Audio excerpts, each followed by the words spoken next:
Not to ask the obvious question, but why Alaska? I'd asked. I'd just gotten my pre-calc test back, and I was awash with admiration for Alaska, since her tutoring had paved my way to a B+. She and I sat alone in the TV lounge watching MTV on a drearily cloudy Saturday. Furnished with couches left behind by previous generations of Culver Creek students, the TV room had the musty air of dust and mildew, and perhaps for that reason it was almost permanently unoccupied. Alaska took a sip of Mountain Dew and grabbed my hand in hers. Always comes up eventually. Alright, so my mom was something of a hippie when I was a kid, wore oversized sweaters, she knitted herself, smoked a lot of pot, etc. Then my dad was the real Republican type, so when I was born, my mom wanted me to name me Harmony Springs Young, and my dad wanted to name me Mary Frances Young. As she talked, she kind of bobbed her head back and forth to MTV music, even though the song was the kind of manufactured pop ballad she professed to hate. So instead of naming me Harmony or Mary, they agreed to let me decide. So when I was little, they called me Mary. I mean, they called me Sweetie and whatever, but on like school forms and stuff, they wrote Mary Young. Then on my 7th birthday, my present was that I got to pick my name. Cool, huh? So I spent the whole day looking at my dad's globe for a really cool name.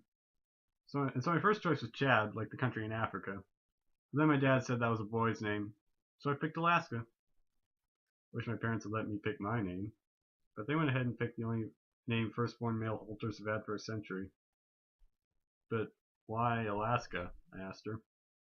She smiled with the right side of her mouth. Well, later I found out what it means. It's from an Aleut word, Alaska. It means that which the sea breaks against, and I love that.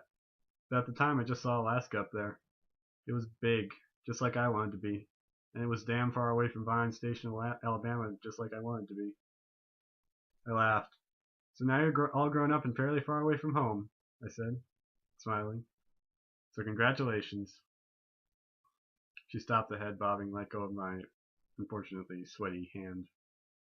Getting out isn't that easy, she said seriously, her eyes on mine like I knew the way out and wouldn't tell her. And then she seemed to switch conversational horses in midstream. Like after college, know what I want to do? Teach disabled kids. I'm a good teacher, right? Shit, if I can teach a pre-calc, I can teach anybody. Like, maybe kids with autism. She talked softly and thoughtfully, like she was telling me a secret, and I leaned in toward her, suddenly overwhelmed with the feeling that we might kiss. That we ought to kiss right now on the dusty orange couch with its cigarette burns and its decades of collected dust. And I would have kept leaning toward her until it became necessary to tilt my face as to miss her ski slope nose. And I would have felt the shock of her so soft lips. I would have. But then she snapped out of it. No, she said. I couldn't tell at first whether she was reading my kiss-obsessed mind or responding to herself out loud. She turned away from me, and softly, maybe to herself, said, Jesus, I'm not going to be one of those people who sits around talking about what they're going to do. I'm just going to do it. Imagining the future is a kind of nostalgia. Huh? I asked. You spend your whole life stuck in the labyrinth thinking about how you'll escape one day and how awesome it'll be, and imagining that the future keeps you going, but you never do it. You just use the future to escape the present. I guess that made sense. I'd imagined that life at the creek would be a bit more exciting than it was. In reality, there'd been more homework than adventure, but if I had imagined it, I would have never gotten to the creek at all. She turned back to the TV, a commercial for a car now, and made a joke about Blue Citrus needing its own car commercial. Mimicking the deep passion of commercial voiceover, she said, It's small, it's slow, and it's shitty, but it runs.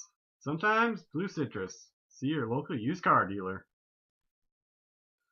But I wanted to talk more about her and Vine Station in the future. Sometimes I don't get you, I said.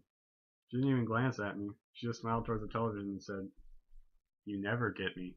That's the whole point.